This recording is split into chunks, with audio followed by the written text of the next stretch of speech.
Sur la place d'Armes, un silence impressionnant. Réunis dans une même union, les gendarmes, les policiers, les civils, les représentants de l'État et de la nation, côte à côte, pour rendre hommage au lieutenant-colonel Arnaud Beltrame qui a péri pour protéger une otage. La cérémonie est sobre, simple, digne. L'émotion est contenue. L'allocution du général d'une grande précision.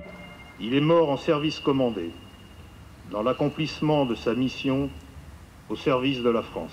Au service de la France, par un acte héroïque. Oui, c'est un acte héroïque. En l'espace de quelques secondes, il prend la décision d'offrir sa vie pour une victime, pour un otage d'un terroriste. Il ne peut pas y avoir d'acte plus héroïque.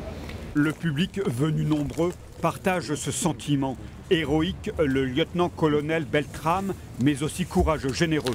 Les mots viennent à manquer. Je suis plein d'admiration.